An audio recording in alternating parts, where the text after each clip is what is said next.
simplicité, hein, c'est-à-dire on en parle et on en fait quelque chose qui peut nous aider dans notre quotidien. Hein. Alors pourquoi j'ai pris, c'est pour cette raison que j'ai pris la Bible, hein, parce qu'en fait, ce que j'explique toujours aux élèves, je leur dis que si on n'a pas au moins l'enseignement de l'ère du poisson, c'est-à-dire des évangiles, on ne peut pas faire un travail évolutif ésotériquement, hein, parce que c'est lié à l'ère qui arrive. Hein. Nous terminons l'enseignement christique du poisson et nous rentrons dans l'enseignement christique du Verseau. Alors si nous ne le faisons pas, bon, nous perdons notre temps. J'étais très étonnée d'ailleurs parce que jeudi dernier, j'ai une élève qui est venue, elle me dit écoute, voilà, j'ai plein de petites paraboles, mais je ne les comprends pas. Ça m'a fait plaisir parce que, en fait, je dis enfin quelqu'un qui s'intéresse aux évangiles. Bon, moi, je vais vous expliquer, je fais partie d'aucune religion. Parce qu'en fait, la religion, c'est ce que l'on a dans le cœur, c'est notre façon de vivre. La religion, c'est notre quotidien avec l'amour, hein, la religion. Mais si vous voulez, les frères de lumière m'ont fait rencontrer quand même les religions de toutes sortes. Hein, ce que je vous ai déjà dit. J'ai rencontré en premier temps, bien sûr, un enseignement catholique, puisque mes parents étaient très pratiquants catholiques, mais pratiquants, oui et non. Hein. Ma mère ne l'était pas tellement, mais elle était très catholique, mais mon père adoptif, lui, était très catholique, pratiquant. Si vous voulez donc un enseignement catholique par ma famille, un enseignement ensuite hindouiste par des amis qu'on me faisait rencontrer, on ne rencontre pas les gens pour rien.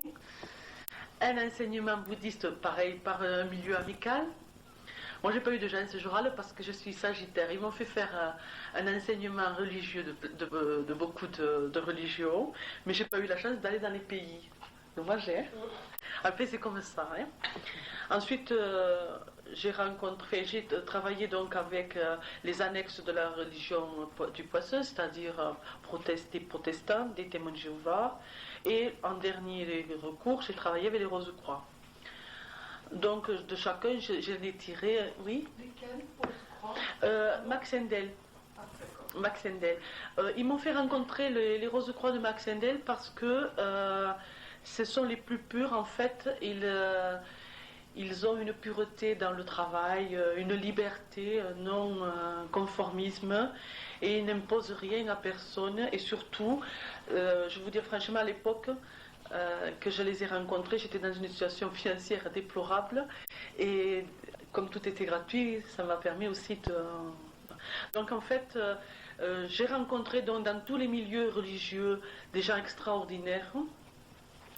Et en même temps, j'ai pu faire un cheminement parce que je me suis rendu compte que même dans les gens extraordinaires, ils avaient leurs défauts de la terre. Hein. Ce qui m'a permis de faire aussi, j'ai reçu un enseignement, si vous voulez, sur le comportement humain par rapport aux religions. Car nous avons par rapport à nos religions des comportements tout à fait à part. L'intolérance surtout, mais par rapport aux religions que j'avais connues, ils m'ont fait quand même rencontrer des gens évolutifs, bien entendu, puisqu'ils voulaient que je sois enseignante. Ils ne m'ont pas fait rencontrer des gens intolérants. J'en ai rencontré dans les milieux religieux, mais en particulier des gens quand même très évolutifs, qui m'ont laissé m'a libéré de m'exprimer, la liberté d'apprendre, et qui ne m'ont rien imposé. De toute façon, chaque fois qu'on voulait m'imposer quelque chose, je fuyais. Je trouve que si vous voulez, la spiritualité donnant la liberté, je ne voulais absolument pas me créer des chaînes. Rencontrer les frères de lumière était pour moi la liberté. Alors j'allais pas me mettre des chaînes aux pieds. Hein. Donc voilà, donc si vous voulez, il est bon de pas mourir idiot, comme je dis moi. Hein. C'est-à-dire de se renseigner, pour pouvoir comprendre les autres. J'ai oublié que j'avais aussi travaillé avec des musulmans, hein, bien entendu. Ce qui m'a permis de comprendre aussi pas mal de choses. Si vous voulez, en fait, dans les milieux religieux, qu'est-ce que j'en ai tiré ?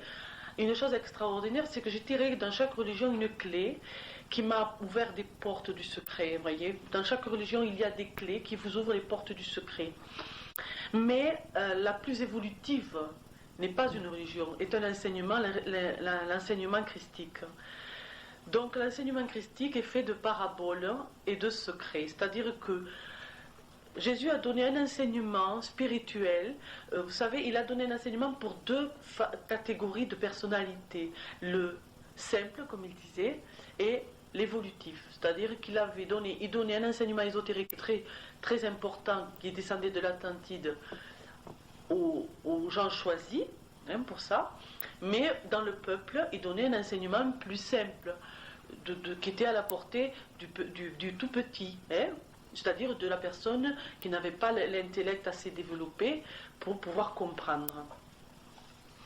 Donc lui, qu'est-ce qu'il a fait? Pour la Pâque, c'est quelque chose d'hyper important. C'est la base de notre ère qui se termine. Ce qui veut dire que quand la Pâque, vous savez que c'était un pacte avec, je dis bien Jéhovah, ou Yahvé, pas avec la force d'amour. Parce que là, est l'erreur, vous voyez. En fait, quand les Juifs le peuple Israël est sorti d'Égypte, il était gouverné aidé par Moïse, bien entendu, mais si vous voulez, ces hommes choisis pour une très spécifique, là aujourd'hui je ne pourrais pas trop vous en parler, parce que ça serait trop long, si vous voulez, ça sera notre cours. Si vous voulez, quand on les a sortis, c'était une grande divinité qui était chargée de ça. Une grande divinité qui était chargée de ça, c'est-à-dire, on peut appeler avec des mots humains, et je sais qu'il me pardonnera, parce qu'il n'aime pas trop qu'on parle comme ça, mais c'était le dieu des races. Voyez-vous, la divinité des races. C'est celui qui avait eu la charge de séparer les hommes de la terre, avec l'image de la tour de Babel, de les séparer, de les envoyer investir notre planète. Et il avait donc charge, parmi les peuples de la terre, d'en prendre un, et de faire de ce peuple un peuple plus évolutif. Mais vous savez, ça me fait sourire, parce que nous sommes passés par la religion d'Israël. Tous, nous avons vécu une vie juive, tous. Alors moi je me marre, je vous le dis, quand j'entends dire certaines choses. En fait, donc, si vous voulez, il fallait donc prendre un peuple qui recevrait un enseignement plus évolutif, c'est-à-dire plus terre à terre par rapport à ce que étaient les hommes de l'époque, c'est-à-dire des hommes durs. N'oublions pas que nous sortions tout juste de la race animale. Nous étions encore sous l'emprise de l'animal qui était en nous. Donc nous étions à ce temps-là des êtres difficiles. Donc il fallait prendre une poignée d'hommes qui seraient élevés de façon plus difficile, plus serrée, pour qu'ils aient la crainte d'abord, et ensuite leur enlever cette crainte. Donc vous savez que quand ils ont traversé donc, le désert, cette force a fait avec eux un pacte qu'ils ont appelé la Pâque. C'était, si vous voulez, la signature d'un peuple choisi. C'est pour ça que l'amalgame, en fait, maintenant, il devrait évoluer un peu aussi, parce qu'ils ont l'impression d'être toujours un peuple choisi, mais en fait, maintenant, ils ne le sont plus. Maintenant, les hommes se mélangent. C'est d'ailleurs pour cette raison qu'on les a obligés, entre guillemets, si vous voulez, qu'ils n'avaient, à un moment donné, pas de terre. Bonsoir. T'as une place là, je crois qu'il n'y a personne là, non? Il y a un parquet de... Ah. Avec le magnéto? Oui, bien sûr, bien sûr. Bonsoir. Bonsoir.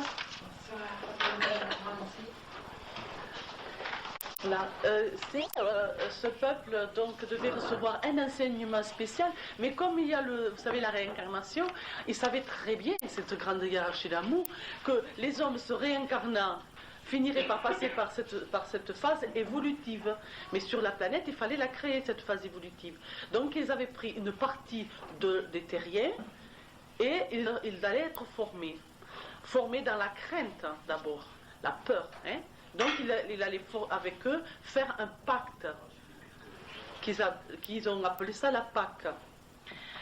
Dans si vous voulez, dans le testament de la Pâque, c'est très difficile, car on demande, il y a donc, vous savez, qu'est-ce que fait cette grande hiérarchie? Il dit, nous ne voulons plus d'holocauste humain, nous ne voulons plus de sacrifice humain. Vous comprenez? Il dit, nous allons donc faire des sacrifices d'animaux, car à cette époque-là, l'homme étant encore de conscience peu évolutive, il avait besoin de cérémonies. Il avait besoin, pour retrouver la divinité qui était en lui, de cérémonies, de tas de choses, et en fait, de ces fameux holocaustes. Or, donc, de sacrifice humain, on est passé du sacrifice animal, qui était donc l'ère du bélier. Nous avons quitté l'ère du taureau, nous rentrions dans l'ère du bélier, et maintenant Jésus nous a porté l'ère du poisson. C'est pour ça que si vous voulez, dans tout le cheminement de Jésus, il y a les pêcheurs, le poisson, la multiplication des pains, mais bien entendu la multiplication des poissons. Alors ésotériquement, le poisson et l'évolution, le pain et le commun, mais tout en étant la même personnalité divine. Hein? En fait, Jésus, lui, quand le peuple a eu cette évolution, il est venu donc pour apporter quelque chose de très important. Et vous savez, quand j'ai travaillé avec les bouddhistes et les hindouistes, ils disaient que les grands sages que j'ai rencontrés, enfin, les personnages que j'ai rencontrés à l'époque m'ont dit, tu sais, parce que j'ai dit, pour vous, qui est Bouddha, qui est Jésus? Est-ce que vous arrivez à ne pas les détacher l'un de l'autre? Il y en a un qui était très particulier, qui avait une foi très grande, qui m'a dit, tu sais, Bouddha nous l'a dit, moi, je suis celui qui donne la lumière, mais le Christ est celui qui porte la lumière. C'est en soi immense, hein, dit par un bouddhiste, pour vous dire. En fait, donc, le travail, c'est ça, si vous voulez. Donc, il fallait faire que les hommes comprennent que tout était phase d'holocauste humain, phase d'holocauste animal, et après, phase d'holocauste qui ne voulait plus de sang. Donc, mais comme encore nous étions dans l'époque cérémonie, où les êtres humains avaient besoin de cérémonies, il fallait faire une cérémonie. C'est pour cette raison que pour le commun, il a fait la cérémonie du pain et du vin. Mais dans le pain et le vin, il y a aussi le message ésotérique. Donc c'est très important. Déjà, pour commencer, ça nous enlevait à nous, ça, si vous voulez, la Pâque de Jésus enlève en nous toute la méchanceté qui était donc des ères avant l'ère du poisson, et nous laisser en fait, enfin, libérer de ce qui était la cérémonie et le sacrifice. Mais on y est allé doucement. Hein? Donc qu'est-ce que fait Jésus? Il dit, j'enlève, je donne du pain et du vin. Il dit, le pain c'est le corps et le vin c'est le sang. Ça c'est pour le commun, pour l'ésotérique. Le pain c'est la nourriture de vie. C'est-à-dire que il a expliqué aux apôtres, vous n'êtes pas obligés le jour de la Pâque de manger un morceau de pain, mais en mangeant une partie de moi, c'est-à-dire mon savoir, c'est-à-dire ce qui est moi sur la terre, mon savoir de la terre, vous devenez vie. Celui qui mangera de mon corps ne mourra plus, aura la vie éternelle. La vie éternelle, c'est la non-réincarnation, vous le comprenez bien. Celui qui mangera de moi, celui qui me comprendra, celui qui vivra dans mon corps, c'est-à-dire qui aura Jésus en lui, celui-là ne mourra pas, car celui-là n'aura plus besoin de se réincarner. Une fois qu'il sera là, il montera directement au 5e siècle. Le vin, c'est l'amalgame, vous voyez, c'est l'eau et le raisin, c'est-à-dire c'est tout ce qui est donné dans le ciel. Vous voyez, il pleut, il y a un fruit, chaque fruit, vous savez qu'il y a une part de l'eau et une part de vin. L'eau est quelque chose de très ésotérique, hein, car sans eau, il n'y a pas la vie non plus. Si vous voulez, mais c'est quelque chose qui redescend dans le corps astral. Ça ressemble au vin, au sang. Et si vous voulez, le corps astral, vous savez que le corps astral véhiculé dans notre corps de chair, c'est surtout dans le sang qu'il est véhiculé. Donc celui-là, purifiera ses corps, vous comprenez? Celui qui boit de mon sang purifiera ses corps. Il incorporera dans son corps une partie de moi. Ce que je vous dis là, c'est l'enseignement du frère de lumière. Alors, peut-être que moi je ne le dis pas bien. Peut-être qu'un jour quelqu'un vous le dira mieux que moi, qui vous le dira plus perfectionné. Moi, je suis, comme je vous l'ai dit, quelqu'un de simple, qui met du temps à comprendre aussi ce qu'on m'enseigne. Mais en fait, ce qui est important de savoir, c'est que ce qu'il a voulu dire dans la phase de la matière, c'est-à-dire le vin et le pain, c'était simplement celui qui croit en moi, celui qui m'incorpore totalement, celui-là ne mourra pas. Et c'était le message ésotérique, c'est-à-dire, si vous vivez dans le cheminement du Christ, ne revenez pas sur la terre. Ce que je dis là, ça paraît bon, quelque chose qui ne vous rentre pas dans le cœur profondément. Mais moi qui sais, je dis bien qui sait, pas qui croit, que quand on est au ciel, quand on est dans le monde de lumière, on n'a pas du tout envie de revenir sur la terre. Que le monde de lumière est un monde si merveilleux, où nous sommes enfin nous. On n'a pas du tout envie de revenir. Et c'est ça le message ésotérique. Celui qui marchera dans mon chemin de vie, celui-là ne reviendra plus. Et c'est ce qu'il voulait dire. Mais pour les petits, il fallait donner une cérémonie, vous voyez, une cérémonie que le petit ait l'impression d'être avec Dieu, avec le divin, avec quelque chose d'important. Alors pour lui, celui qui communie, qui mange dans n'importe quelle religion, qui fait la Pâque, celui-là il est heureux, il communie profondément, il reçoit donc si vous voulez, des ondes de lumière. Mais il n'a pas la compréhension, il l'aura dans une autre vie. S'il ne la comprend pas actuellement, il l'aura dans une autre vie. C'est pas bien grave, vous voyez. Ce qui est important, c'est enfin de faire quelque chose. Mais surtout aussi, ce qui est très très important, c'est que le monde animal ne fait plus partie de la Pâque. Alors moi, ça me fait un peu sourire parce que bon, dans notre région, le jour de Pâques, on mange beaucoup de viande et de l'agneau. En fait, on est en désaccord. C'est pas que vous ne devez pas le faire, vous n'êtes pas jugé. Là-haut dans le ciel, on ne marquera pas ça sur votre âme comme une tache noire. Hein.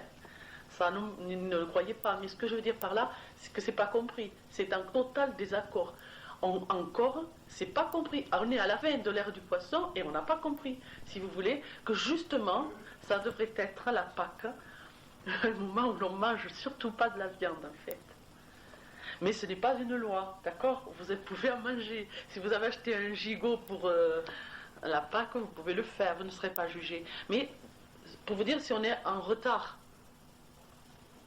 très en retard, la Pâque devrait y avoir tout ce que vous voudrez, sauf justement, et surtout pas de l'agneau. Car lui, il a dit, je suis maintenant l'agneau de Dieu. Il n'a pas dit ça pour dire, je suis l'Holocauste. Il a dit simplement, je remplace les animaux. Maintenant, c'est fini, terminé. Oh, stop, on arrête. Je ne veux plus de ça. Et d'ailleurs, quand il est rentré dans le temple, qu'est-ce qu'il a fait? Il était fou. Et ça me fait plaisir, moi. Parce qu'en fait, si Jésus a pu se mettre en colère, moi je peux aussi, vous comprenez? En fait, il dit toujours, ce que moi je fais, vous pouvez le faire. Alors, bon. Qu'est-ce qu'il a fait? Il a pris une grosse colère. Il a renvoyé les marchands, il a tout cassé, et il a dit, il a crié, mais mon père ne veut plus de ce sang. Parce que je ne sais pas si vous voyez, à l'époque, c'était des milliers et des milliers de petits agneaux qui étaient sacrifiés ce jour-là. Et lui, il n'en voulait pas du tout. Donc, il était très écœuré de ça, mais tout en plein d'amour. Je veux dire, il le comprenait. Mais il disait, non, stop, arrêtez, je viens pour ça. Il souffrait d'autant plus parce qu'il venait pour ça. Car, pour le Christ, venir sur la terre est une souffrance inimaginable. Car je vous l'ai dit déjà les frères de lumière, pour venir nous voir, ils sont obligés de baisser leur vibration. C'est une souffrance. Imaginez l'esprit cosmique qui est la vibration pure. Alors, je vais vous apprendre aussi qu'est-ce que c'est encore la Pâque. Là, on a parlé de ce que vous voulez, du message christique. Mais au solstice de printemps, la grande force cosmique réincorpore, si vous voulez, ses origines. Parce que au solstice d'hiver, notre Christ cosmique revient dans le centre du monde de la Terre où il incorpore le noyau divin de la terre, qui s'appelle, je vous l'ai déjà dit, Gaïa. Et là, il va recharger en énergie d'amour, c'est-à-dire l'énergie de vie, tout le peuple qui est au centre de la terre, c'est-à-dire la grande déesse mère, qui est l'énergie fertile, et si vous voulez, toute la hiérarchie qui vit, qui est nourrie et qui vit par rapport à, si vous voulez, la petite hiérarchie divine qui s'occupe donc de nous faire vivre à nous, hein, de faire vivre le dessus de la terre, c'est-à-dire faire pousser la nature, faire vivre les animaux et nous apporter à nous la nourriture. Or, c'est cette hiérarchie qu'on peut appeler Deva, ou qu'on peut appeler Fée, ou qu'on peut appeler lutin, tout ce que vous voulez en fait. C'est pas pour rien, vous savez, que les grands initiés ont écrit des contes dans le temps ancien. Dans ces contes, il y a des clés. Et c'est bien dommage actuellement que les mamans ne lisent pas ces contes aux enfants, car elles apprendraient des choses. Je vous l'ai déjà dit dans la conférence des enfants, les enfants ont un savoir, à nous de retrouver ce savoir avec les enfants. Donc, pendant le solstice de printemps, il va le faire au moment de la Pâque, quand les hommes, si vous voulez, vont célébrer la Pâque. Lui, il va repartir vers son monde de lumière, où il va incorporer ses grandes énergies, où enfin il va retrouver sa maison. Et pour lui, c'est une souffrance, mais cette grande force est tellement d'amour que quand elle va traverser l'écorce terrestre, elle va donner la vie. C'est que vous voyez en ce moment, hein, tout explose, la nature, les animaux sont heureux, aujourd'hui les hirondelles sont arrivées, j'ai vu. Par les vaches. Oui, non mais ça c'est la folie humaine, ça c'est différent. Ça c'est le karma humain. Hein. Donner à des herbivores de la viande, il fallait s'attendre à une catastrophe. Et je vais vous dire, il y a 10 ans de ça, les frères de Mia en avaient parlé. Ils disaient que nous nous égarions totalement au niveau des animaux et que de toute façon, il y aurait une grande surprise bientôt. Et je crois que c'est ça la surprise. Il y a maintenant le jugement de Jupiter, je vous l'ai dit, sur le base animal, puisque Pluton se trouve en Sagittaire. Jupiter vient de rentrer en Capricorne, mais il a laissé sa trace dans le Sagittaire. Le Sagittaire étant la grande hiérarchie d'amour qui gouverne une partie de la nature, mais surtout les animaux. C'est cette grande hiérarchie qui apporte un enseignement sur les animaux et qui fait actuellement une évolution par rapport à l'animal, qui nous juge par rapport à notre retard, par rapport au peuple des animaux. En fait, il va y avoir des scandales qui vont éclater comme ça. Hein. C'est pas le premier, ça ne sera pas le dernier non plus. Hein. Enfin, ils vont s'en occuper. Hein. Et comme Pluton apporte la mort, ça sera par beaucoup de morts au niveau donc, des animaux. Donc, cette Pâque autre, donc cette Pâque de vie, qui fait exploser notre planète, qui nous donne la vie. Car si, du jour au lendemain, cette grande force d'amour déciderait de ne plus incorporer notre planète et de ne plus en sortir, eh bien nous vivrions la mort, quoi. La planète ne pourrait pas survivre à ça. Et, si vous voulez, toutes les divinités qui gouvernent notre planète ne pourraient en aucun cas vivre s'il n'y avait pas chaque année, ce don d'amour. Hein. Si vous voulez, la force cosmique, donc, si vous voulez, la grande hiérarchie de la Terre endort notre planète à l'automne, mais c'est la force, cette grande force d'amour qui incorpore au solstice d'hiver notre planète, donne donc au centre de la Terre la spiritualité. C'est pour ça qu'on est un peu plus spirituel quand approchent les fêtes de fin d'année. Le monde est un peu plus spirituel parce que cette force, elle arrive en traversant notre planète, en donnant tous ses rayons sur la planète, bien entendu. Pourquoi au printemps vous croyez que tout le monde explose et qu'on a envie de vivre? C'est le moment de la vie où on est le plus positif, parce qu'elle explose et elle donne le contraire. Vous voyez, elle nous renvoie la matière, ce que nous avons besoin pour vivre. À nous de l'équilibrer. Hein. Voilà. Donc je tenais absolument à vous transmettre si vous voulez, le message de Pâques. Au niveau donc de la passion, de la mort, aussi c'était un message ésotérique, c'est-à-dire que, bien entendu, s'il y a eu mort, crucifixion, car il y a eu. Il y a eu vraiment souffrance, ça aussi parce qu'il y a eu amalgame là-dessus. Certains ésotériques ont dit qu'il n'avait pas souffert, tout ça. En fait, non. Je veux dire pourquoi. Parce qu'il nous aimait tellement qu'il fallait bien qu'on... Et comme nous étions un peuple naïf, il fallait absolument qu'on le voie souffrir pour y croire. Hein. Si on ne l'avait pas vu souffrir, on n'aurait jamais cru. En fait, il avait choisi un corps physique, c'est pas pour rien. Et ce corps physique était déjà une souffrance le jour où il est né, mais elle était une souffrance, bien entendu, il a souffert pendant la crucifixion. Vraiment. Vraiment. Hein. Et en fait, le petit peuple qui était autour ne pouvait que croire. Hein. Parce qu'il dit, mais comment, au début, il ne croit plus. Il dit, mais alors, s'il ne peut pas se sauver, c'est qu'il n'est pas le Christ. Mais comment, mais s'il a mal, c'est que ce n'est pas le Christ. Vous voyez, bon, je vous donne des messages tout simples. Mais d'ailleurs, c'est pour ça, comme on dit Olivier, il a pleuré des larmes de sang. Parce qu'en fait, il avait quand même incorporé un corps humain, et dans ce corps humain, il savait très bien qu'il allait souffrir. Mais en plus, il ne pleurait pas tellement sur sa souffrance personnelle. Il pleurait aussi sur nous. Parce qu'il disait toujours, je vous dis ces mots qu'on m'a répétés, il disait souvent, vivement que je retourne dans mon monde. Il disait souvent, mais quand est-ce que je quitterai ce monde? Souvent, il le disait ça. Hein. Et en fait, bon, quand il était dans sa solitude, vous savez, le premier message que j'ai eu de sa part, je dis bien, je n'ai pas parlé à Jésus, hein, qu'on ne fasse pas de moi ce que je ne suis pas. Hein. Je ne suis pas assez pure pour ça. C'est mauvais caractère. Mais ce qui m'a été répété, qu'il m'a fait transmettre, c'était qu'en fait, il m'a fait dire que quand on est seul, c'est qu'on est près de lui souvent, dans le chemin spirituel.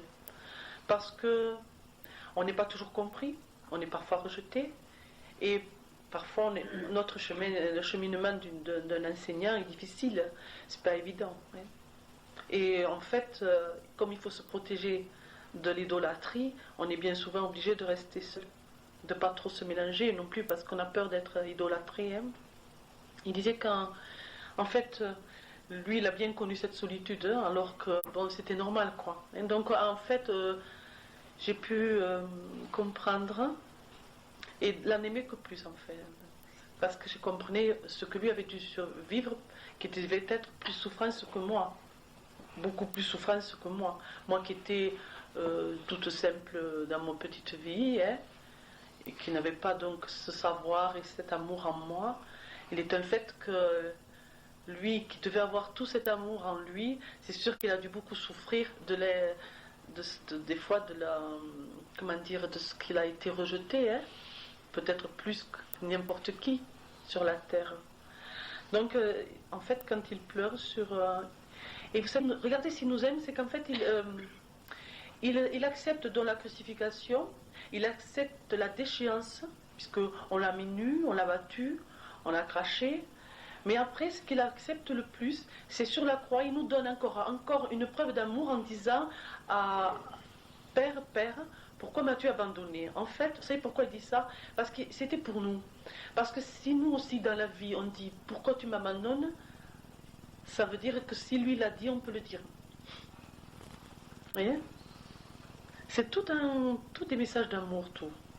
Si moi je dis ça, vous aussi vous pouvez douter. Si moi je dis ça, bon, c'est bien qu'il n'a pas douté, vous le comprenez. C'est la folie de le croire. Mais en fait, c'était toujours pour nous le message. Toujours. Vous voyez? Voilà. Donc, à savoir. Ensuite, il va ressusciter. Il fallait que le peuple le voie souffrir, mourir, vraiment. Les gens l'ont touché, ne croyaient pas que ça s'est passé comme tout à fait dans la Bible. En fait, dans le coup de lance, après le coup de lance, quand on a permis donc de descendre le corps, tous les gens qui étaient autour ont voulu toucher, on vous voit, ne serait-ce que par spiritualité ou tout simplement par curiosité. Hein. Il y a eu les deux, l'être humain est comme ça. En fait, ils ont voulu voir si vraiment il était mort. Et à partir de là, ils ont permis aux femmes de l'emporter. Quand il a été mis donc, dans le tombeau, entouré de fameux linceuls, je veux dire, il était vraiment mort au niveau des yeux humains. Hein. Et d'ailleurs, ce que je trouve merveilleux, c'est dans l'émission là, des secrets, là, il parle, enfin, je trouvais que c'est merveilleux, il parle d'énergie cosmique en fait, hein. Il parle de radiation, mais c'est ça, hein, puisqu'ils sont faits d'énergie cosmique.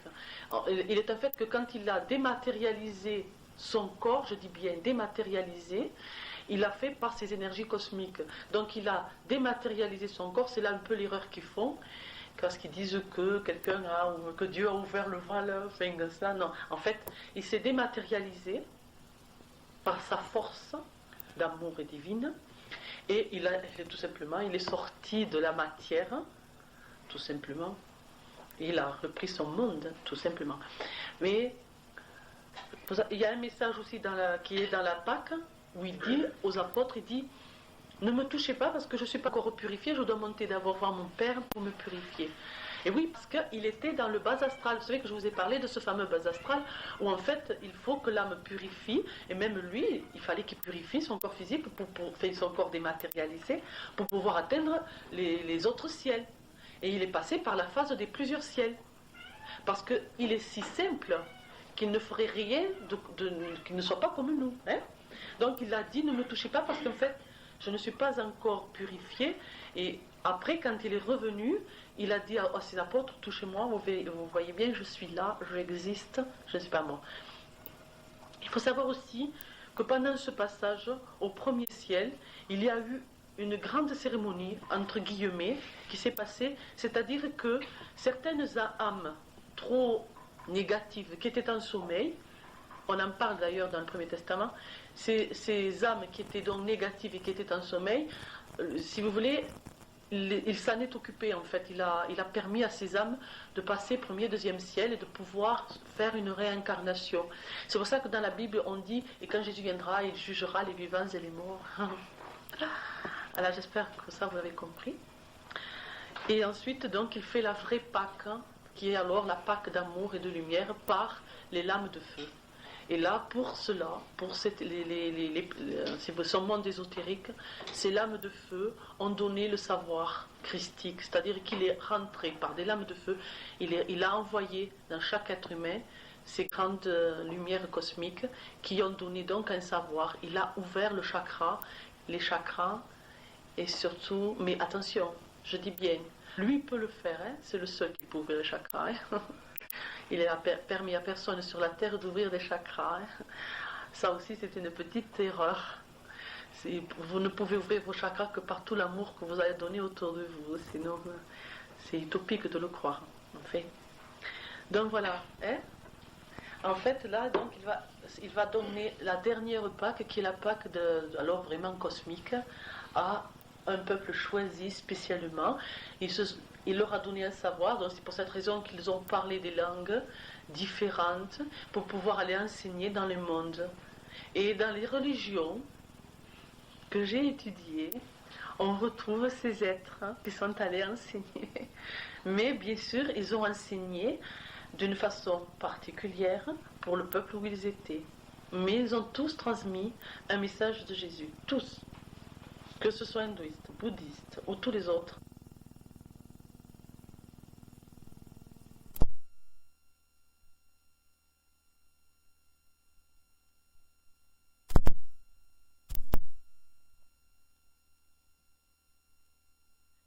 L'Égypte, tu le sais, comme je vous ai expliqué, étaient les descendants des Atlantéens. Donc ils avaient un savoir ésotérique trop important pour le peuple de la terre qui n'était pas encore assez près. C'était pas, s'il y avait eu le fameux déluge, si vous voulez, c'était pas pour qu'on recommence. Or, les pharaons, il faut pas croire, il y avait quand même, dans certaines cérémonies secrètes, des holocaustes d'animaux, hein, parce que, en fait, les devins ouvraient les ventres des animaux pour lire dans les entrailles. Il y avait quand même une partie qui était passée. Oui, mais ça existait, c'était commun, c'était commun. Mais ce qu'il fallait, c'est que pour retrouver la lumière cosmique, il fallait qu'on vive la matière, ce qu'on n'avait pas fait. Je ne sais pas si tu étais là quand j'ai parlé de l'Atlantide. Si tu veux, on avait le peuple de l'Atlantide était trop près de la spiritualité, il avait complètement délaissé la matière et s'était pris pour des dieux. C'est ce que faisaient un peu les Égyptiens. Ils disaient qu'ils avaient le savoir, ils s'en servaient pour rendre tous les peuples à l'esclavage. Or, ils étaient fautifs. Car le savoir, justement, ils avaient gardé ce savoir, pas pour continuer les rêves de l'Atlantide, c'est-à-dire mettre en esclavage que ce soit animaux ou êtres humains. Or, que faisaient les Atlantéens? Pourquoi il y a eu le truc de l'Atlantide? C'est qu'en fait, ils mettaient en esclavage le petit peuple des animaux qui devenaient des êtres humains. Or, ils continuaient. Ils n'avaient pas le droit. Ils n'avaient pas compris. C'est pour cette raison que, si tu veux, que l'Égypte devait... La décadence de l'Égypte. Quand Moïse est allé chercher ce peuple, hein, c'était à la fin de l'Égypte, en fait. L'Égypte était décadente. C'est-à-dire que le savoir qu'elle avait, au lieu de s'en servir pour évoluer, elle s'en servait pour avoir de l'emprise sur les autres. Car que ce soit pour la guerre, que ce soit pour tout, ils étaient très forts. Hein, ils détenaient à savoir ce qui est vrai. Mais ça servait mal. C'est pour ça qu'une partie des sages sont partis de l'Égypte. Ah, tu sais, ils sont partis. Quand ils ont vu la décadence de l'Égypte, ils sont partis, qu'ils ont formé ce que je vous ai dit, les Esséniens, les fameux Esséniens, ou d'autres branches, mais surtout les Esséniens. Hein. C'est eux qui détenaient le savoir ésotérique important de l'Égypte. Le Christ, il n'a pas fait partie des Esséniens. Bien sûr, bien sûr. C'est là qu'il est né d'ailleurs, il est né chez les Esséniens. Mais j'avais donné une conférence, tu sais, mais j'en referai une plus tard, ouais, sur les Esséniens. Mais en fait, tu comprends maintenant? Oui. Si tu veux. Bon, mais eux, ils détenaient un savoir, ils s'en sont mal servis, parce qu'en fait, ils devaient s'en servir comme ça. Bon, alors, on les a laissés en décadence, c'est-à-dire qu'on leur a enlevé une partie des pouvoirs. À partir du moment où ils n'avaient plus les pouvoirs, ils ne pouvaient plus rien, ils n'avançaient pas. Mais par contre, il fallait que tous les peuples de la terre aient le savoir ésotérique, pas qu'une partie. C'est pour cette raison que Moïse a pris cette partie des hommes. Ce qui est important aussi à savoir, c'est que l'Égypte n'a pas perdu le secret, puisque plusieurs personnes par groupe sont partis dans d'autres pays pour garder ce secret. Au Tibet, par exemple, au Tibet, ils détiennent des rouleaux qui sont de l'Égypte. Et les Esséniens aussi, qui détenaient des rouleaux de l'Égypte. Et pour sauver ça de la décadence égyptienne, il fallait absolument que ça se passe. C'est pour cette raison que cette hiérarchie a fait ça. Mais si les Égyptiens n'avaient pas été décadents, si ce n'était pas servi du savoir pour rendre en esclavage les autres hommes, on n'en serait pas là. Tu l'as compris? Oui, oui. Autre question? Oui. On dit que lorsqu'on meurt, on se dématérialise de notre corps.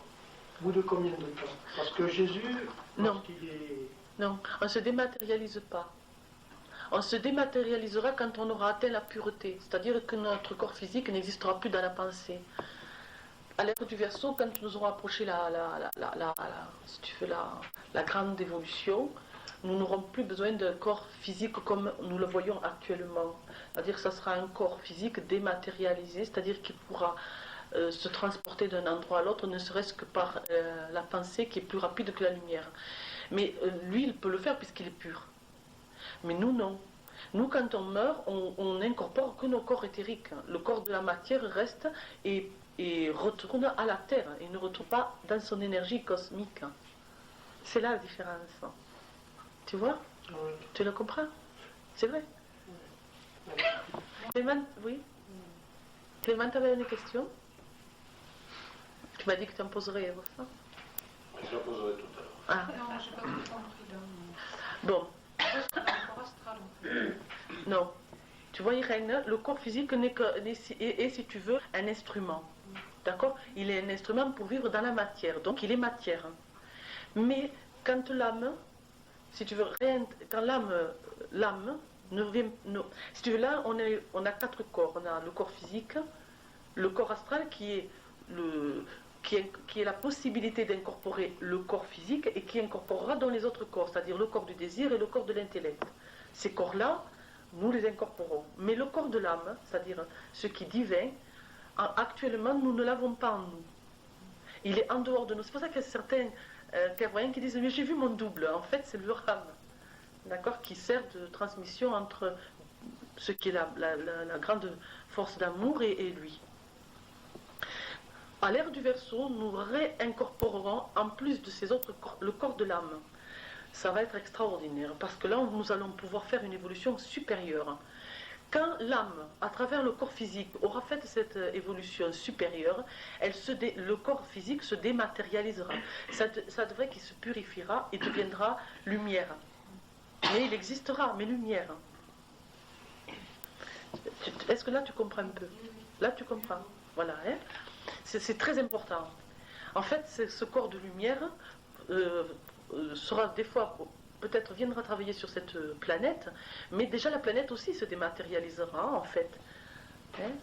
Les mondes de matière que nous voyons et qui sont en fait déjà en évolution de dématérialisation, par exemple comme Jupiter, les planètes Mars et tout ça, en fait ça me fait un peu sourire parce que quand on va là-bas on dit oh, il n'y a personne, mais c'est normal qu'il n'y ait personne, puis ils sont dématérialisés. C'est un monde déjà très évolutif, donc en fait on ne peut pas les voir, mais quand nous serons nous dématérialisés, nous les verrons. Ce qui est notre travail, c'est ça, hein, pour retrouver cette forme. C'est ce qui s'est passé, tu sais, dans la Bible, il y a deux chutes.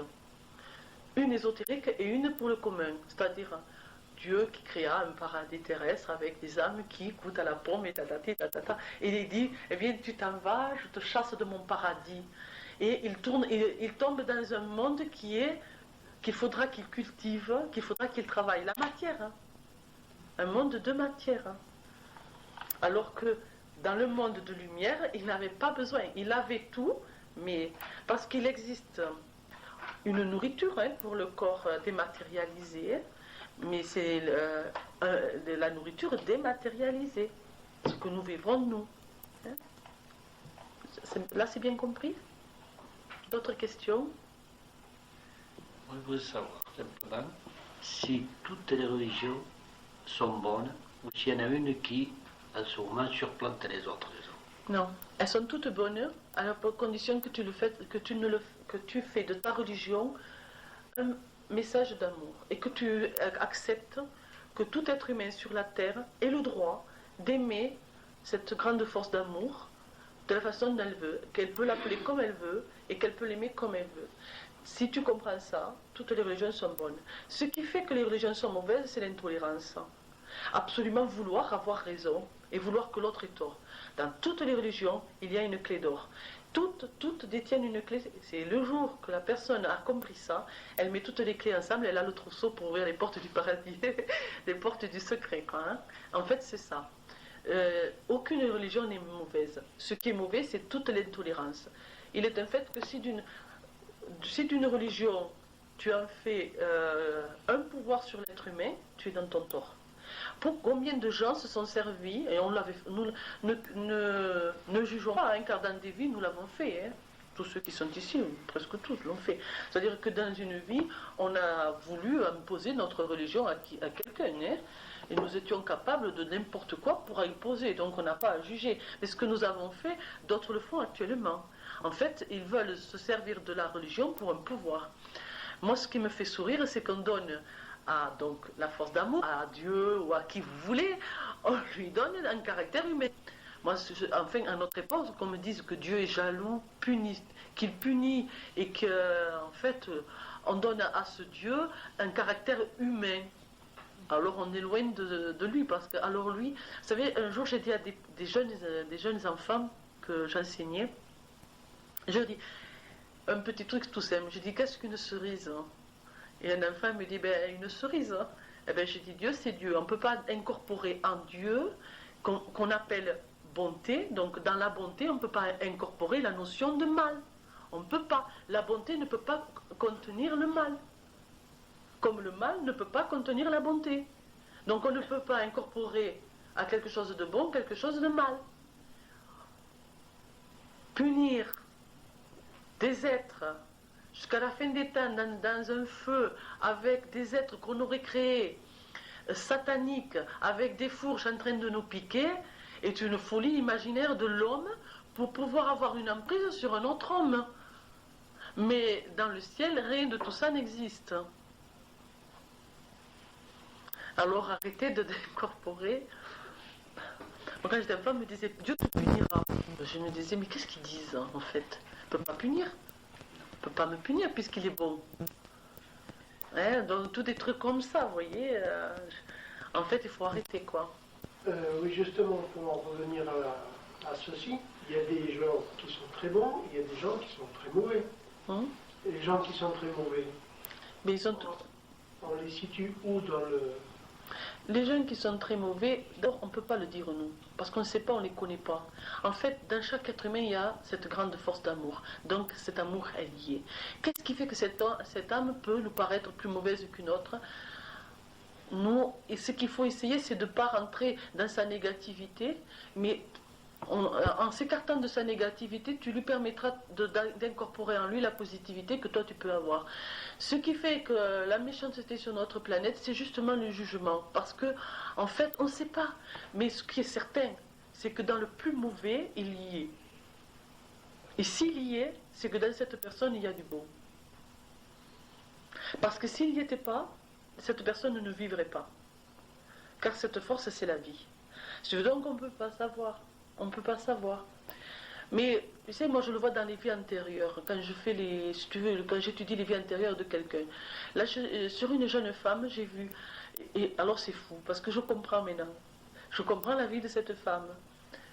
Une femme qui rate plein de choses, qui rate ses amours, qui perd ses enfants, qui se bat, qui se lamente, qui ment, qui triche, mais qui en fait, de l'autre côté, tu vois tout le côté bon. Et quand tu regardes ses vies antérieures, tu vois. En fait, elle vient équilibrer tout ce qu'elle a appris dans des vies, elle a des difficultés, et comme elle a fait subir des choses, eh bien elle subit, si tu veux, la contrepartie de ce qu'elle a fait. Par exemple, je rigole parce que sur le thème d'un homme que j'ai fait il n'y a pas longtemps, il y avait, bon, j'en suis sûre, justement une intolérance religieuse. C'est quelqu'un qui a, dans une vie, fait souffrir d'autres êtres humains à cause de sa religion. Mais fait souffrir, hein, je dis bien torture et tout ce que tu veux. Hein. Et en fait, dans cette vie, il bloque la religion. Et il a peur de ce qu'est Dieu. Parce qu'en fait, il se rappelle inconsciemment de ce qu'il a fait à cause de cette religion. Donc il a peur. Donc il faut l'incorporer en lui, doucement. Pas lui parler d'abord, dans les vies antérieures, il ne faut pas tout dire, parce que tout le monde n'est pas capable d'entendre. Il faut incorporer, lui dire que, bon, dans une vie, il a été un peu trop intolérant, mais en fait, il a été plus que ça. Donc, automatiquement, il va avoir peur, et tout en étant en recherche. Donc, il faut y aller doucement. Bon, dans une vie, il était jugé très mauvais, puisqu'il a fait tout ça. Mais en fait, il l'a fait, lui, dans son âme, parce que c'était sa première recherche divine. Alors, il avait trouvé Dieu. Il voulait absolument que les autres le trouvent. Il était capable de les assommer à coups de bâton pour qu'ils disent, mais enfin, il existe, il est là, il est comme ci, il est comme ça, il faut que tu me crois. Bon, quand il s'est retrouvé de l'autre côté, il est resté surpris, en fait, parce qu'il s'est dit, mince, alors, mais qu'est-ce que j'ai fait, tu vois? Donc, il va dire, oh là là, il faut que j'essaye d'arranger ça à ma prochaine vie, quoi. Il faut absolument que j'équilibre ça. Donc, mais c'est pas évident. Pas évident du tout, hein. Tu le comprends? Oui. D'autres questions? D'après ce que vous dites, il faudrait peut-être connaître toutes les religions, en définitive, pour avoir les clés du paradis. Donc, il faudrait se pencher un petit peu sur tout. Oui, c'est complexe quand même, mais oui. Un vrai chemin spirituel, c'est un cheminement et déjà, c'est comprendre les hommes de la terre. Comprendre les hommes de la terre, c'est comprendre leur façon de vivre, leur façon de voir les choses et surtout de voir la divinité. En faisant ce cheminement, même si vous ne trouvez pas la clé d'or qu'il y a dans sa religion, déjà vous aurez la clé d'or de la compréhension de l'autre. Mais c'est vrai que c'est très important. Dans la religion chrétienne, où il y a eu tant d'intolérance et tant de... Dans toutes les religions. Dans toutes les religions. Il y a eu le passage de l'intolérance. Hein. Même la religion que l'on dit la plus calme. Hein. Oui, il y a eu aussi le côté intolérant. Hein. D'ailleurs, j'en ai connu, je veux dire, dans la religion bouddhiste, j'ai connu les évolutifs et les non-évolutifs, c'est-à-dire qui détenaient la vérité, que Bouddha, c'est Dieu. enfin, c'est presque Dieu, quoi, hein, et que les autres ont tort. Et en fait, non.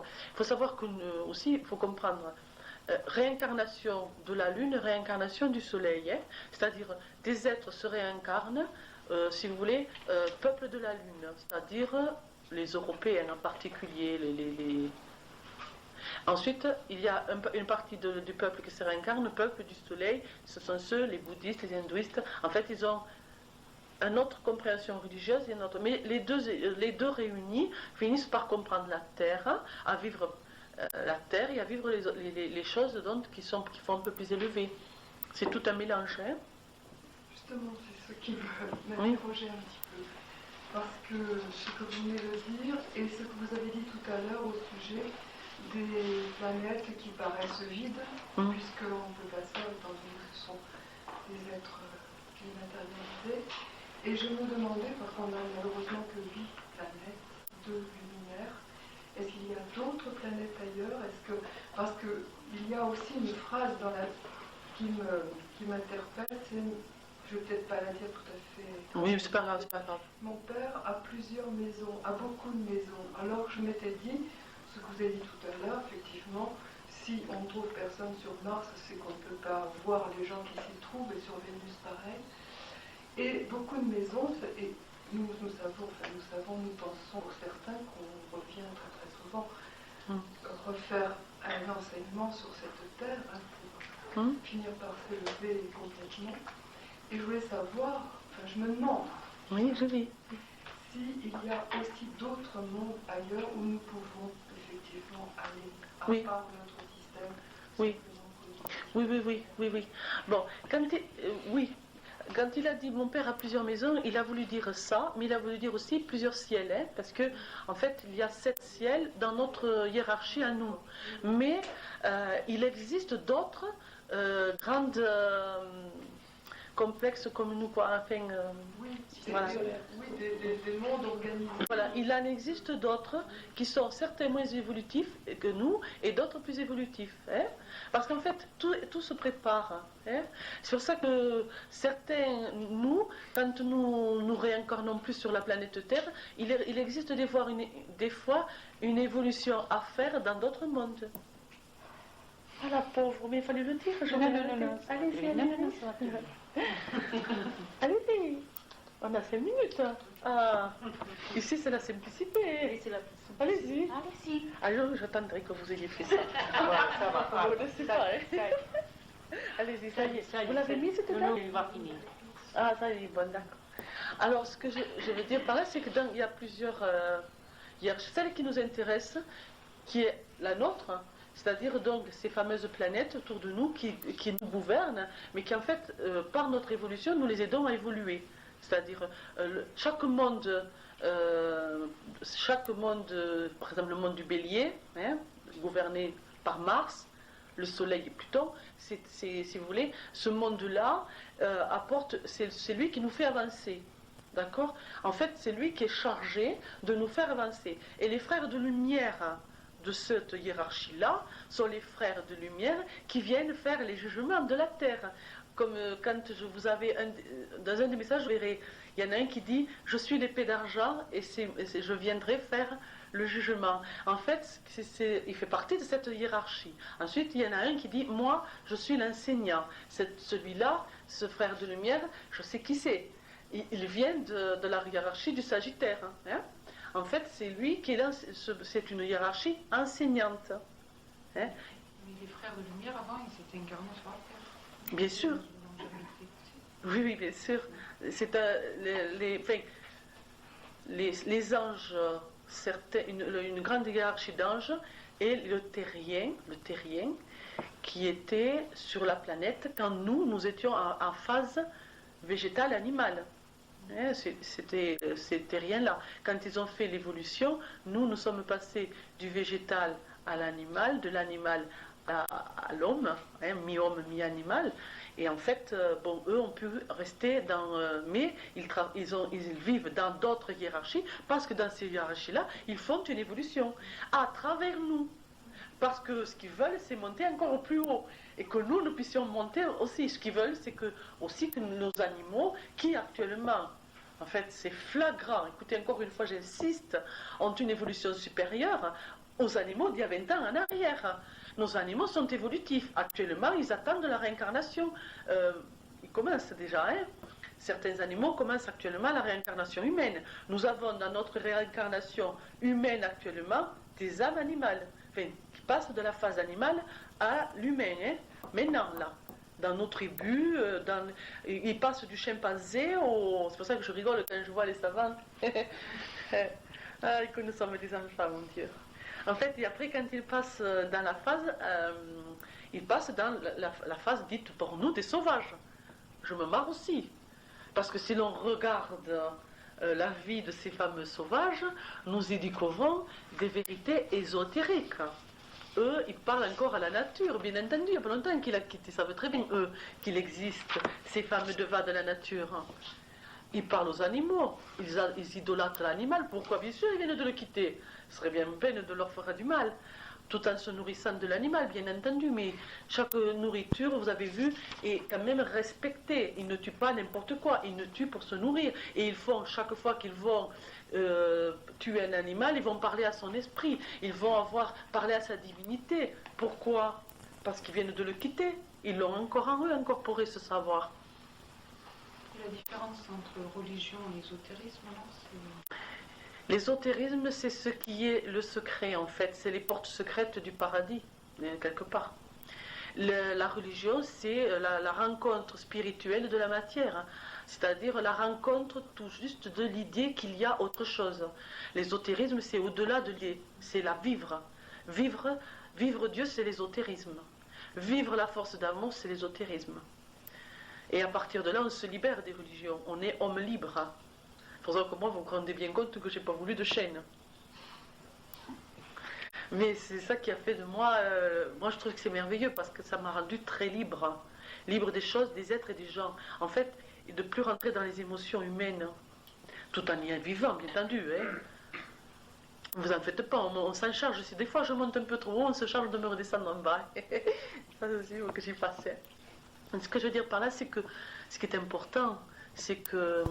Personnellement, j'arrive par comportement à me détacher de certaines émotions, ce qui fait que je peux prendre ma vie beaucoup plus allègrement. Mais les épreuves sont quand même là, n'étant pas une sainte, j'ai mes épreuves comme tout le monde et mes chutes comme tout le monde. Hein. Voilà, d'autres questions? T'as compris là, Irène? Oui. Moi, j'ai un grand problème avec la préhistoire et c'est quelque chose que je suis en train de potasser en ce moment parce que pendant très longtemps, et jusqu'à 20 ans d'ailleurs, c'est une période qui m'a complètement dépassée où je ne croyais pas vraiment que ça ait pu exister. Non, mais c'est vrai. Alors, 30 millions d'années, c'est vrai que c'est énorme.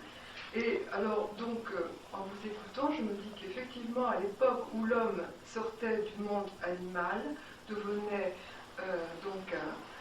l'humanoïde, voilà, oui. L'homme de Cro-Magnon. Mais justement, entre le Néandertal et le Cro-Magnon, il y a une grande différence. Le Néandertal était un homme qui ressemblait plus au singe. Il y a un grand fossé entre les deux, on ne sait pas vraiment ce qui s'est passé. Et le Cro-Magnon est un être qui vient d'Asie, qui est beau, qui est grand, qui fait 1m80, qui marche bien sur ses deux pattes, qui est artiste, qui a déjà un goût très fin. Bien sûr. Donc, on peut penser peut-être qu'à ce moment-là, il y avait aussi des êtres évolués. Bien sûr. Qui vivaient... C'est pas qu'ils pensaient, mais c'est que c'était, hein. Ouais.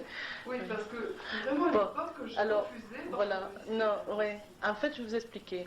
Quand l'Atlantien donc est parti sur les hauteurs, bon, et certains, dont les fameuses arches et les hauteurs, pour sauver une partie des peuples qui avaient l'étoile dont on parle actuellement, dont les frères de lumière parlent actuellement, si vous voulez, quand il y a eu l'assèchement de la terre, bon, ces hommes qui étaient des humains, pas de notre apparence, il faut penser qu'à l'époque la terre était dans un brouillard, donc l'homme n'avait pas tout à fait notre apparence. Entre-temps, nous avons fait une mutation, mais enfin, ils étaient quand même, ils nous ressemblaient beaucoup, mais ils avaient certaines différences, c'est-à-dire ils avaient la vue moins développée, mais ils avaient beaucoup le toucher, l'intuition, etc. Ils n'avaient pas besoin de la vue terrestre. Mais ces hommes-là donc sont partis repeupler la terre et dans des endroits bien précis. Donc on retrouve actuellement des savoirs de l'Atlantide. Mais entre-temps, les animaux, eux, commençaient la réincarnation. Alors, ce qui s'est passé, c'est que chaque fois dans les réincarnations animales, il y avait donc dans une phase l'homme singe, donc, et après l'homme se réincarnait dans un autre endroit où il devenait un peu plus, où justement il se tenait sur ses pattes, etc. Mais ce qu'on ne sait pas, c'est que entre-temps ces hommes-là, bon, déjà certains animaux, c'est pas pour rien, vous savez, il y a les animaux, dans les tribus animales, vous avez bien vu qu'il y a toujours un animal dominant. Cet animal dominant détient un savoir.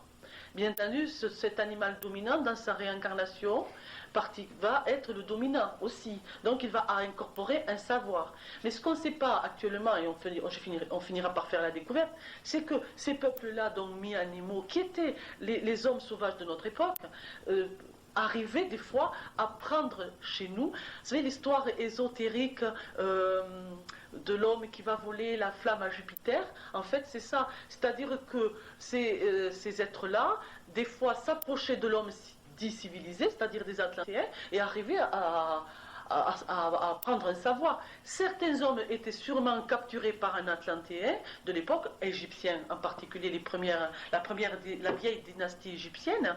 Automatiquement, quand l'animal était relâché de la nature, il avait un savoir. Ce savoir, il s'en servait. C'est ce que j'explique maintenant dans nos animaux domestiques.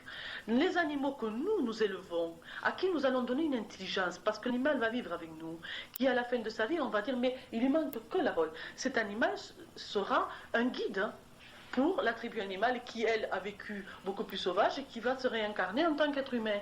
Tous ces animaux-là vont être un dominant. C'est pour ça que dans les tribus, il y a le chef, il y a le sorcier, celui qui détient plus de savoir. Mais dans les hommes donc dits de Cro-Magnon, il y avait donc les dominants, c'est-à-dire les animaux qui avaient développé un savoir plus important, qui serait donc le chef. Et il y avait toujours un autre animal, et regardez-les dans la nature, vous voyez toujours il y en a deux dominants. Et il y en a un qui est celui qui guide, et l'autre celui qui entretient quelque part. Par exemple, je ne sais pas où qui va chasser, où qui va... il y a toujours ça, mais c'est parce qu'on ne l'étudie pas ça. Hein, mais en fait, ça y est. Et dans les animaux, donc, les êtres dominants vont être les guides. Et comme à l'époque, sur la planète Terre, il y avait quand même les Atlantéens, les peuples, donc, évolutifs, c'est-à-dire ceux qui passaient dans la phase humanoïde, arrivaient à très bien à savoir. Et quand on regarde dans les grands savoirs, sur justement, comment on appelle ça, mais, la mythologie, hein, il y a des messages. Hein, l'homme qui va voler la foudre de Jupiter, en fait, qui a le feu.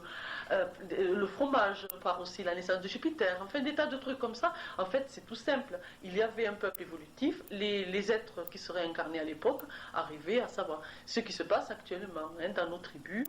C'est-à-dire que l'homme va à ces tribus-là et il découvre quelque chose.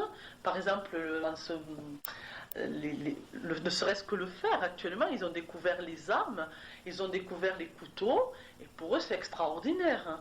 Et peut-être que dans des milliers d'années, on dira, tiens, ce peuple, il a fait les armes. En fait, c'est nous qu'on leur a amené. Hein.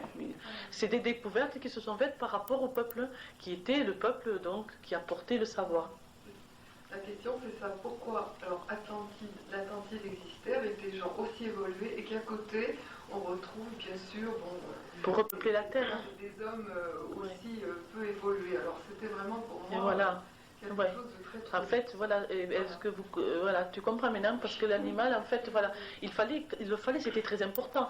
En fait, et les âmes dites évoluées qui n'avaient pas l'étoile et qui sont mortes pendant l'inondation ont eu un apprentissage au ciel pour vivre dans le monde de la matière et se sont réincarnés. Et les hommes des années 50, surtout des hommes des années 38-40. Pendant le nazisme, font partie des Atlantéens qui avaient chuté, hein, certains, hein, ceux qui ne sont pas retournés dans la matière. Car quand il y a un grand cycle comme ça, c'est-à-dire un très très grand cycle évolutif, ceux qui n'ont pas suivi tout, ben, ils retournent dans la matière. Et ça fait beaucoup souffrir au ciel, parce qu'en fait, ça ne leur fait pas plaisir. Alors ça aussi, c'est important de savoir. Pour les animaux dominants. Quand il y a destruction d'une civilisation totale, comme il s'est passé à l'Atlantide, bon, il y a des êtres qui vont mourir et qui n'ont pas du tout suivi d'évolution, si tu veux, qui ne peuvent pas vivre dans le monde, enfin, qui va se réincarner de suite. Donc on va les passer en phase évolutive.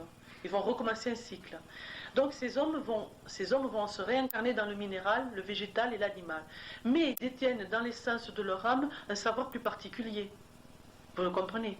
Ce savoir seront, parce que c'est pareil, vous pourriez me dire, la question qui ne m'a pas été posée mais que j'attendais, c'est-à-dire, oui mais pourquoi alors, puisque toute création est la même, pourquoi il y en a de plus évolutifs que d'autres? Pourquoi il y a des dominants et pas des dominés? Eh bien parce que les dominants sont ceux qui ont raté quelque chose dans toute une évolution. Alors quand même on va leur laisser leur savoir.